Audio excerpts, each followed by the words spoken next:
गंजाम जिला पोलसरा ब्लॉक अंतर्गत मारदा मंदिर ठारे 3 दिन धरी चलिथिबा मारदा महोत्सव 2025 गुरुवार दिन अर्थात गतकाली बहु आडंबर सहकारे उद्यापन हो जायछि।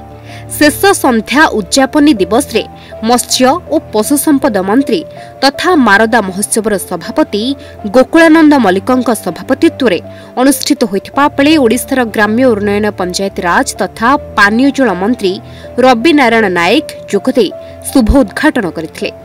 सम्मानीय अतिथि भावे आसिका सांसद अनिता शुभदर्शिनी, समवाय हस्ततंत्र और बयन शिल्प मंत्री प्रदीप बल सामंत, बीजेपी नेत्री पिंकी प्रधान प्रमुख जोगदे मारदा मंदिर ऐतिह्य एवं एहार विकास एवं उन्नति को नहीं निजे निजर अभिभाषण प्रदान करथिले। परे परे स्थानीय कलाकारंक द्वारा विभिन्न लोककलार उच्च प्रदर्शन देखिबाक मिलिथिला।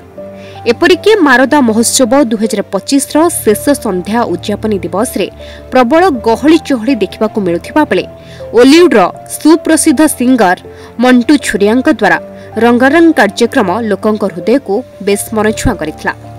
मारदा मंदिर कहंतु कि गंजाम रो डेवलपमेंट कथा कहंतु, गंजाम माटी आछि नवा सरकार रो बड़ भूमिका नहीं छी।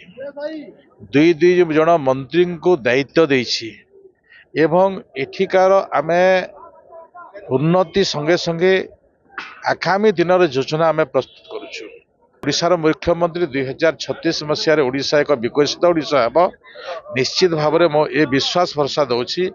आगामी दिन में गंजाम एक विकसित गंजाम हेब।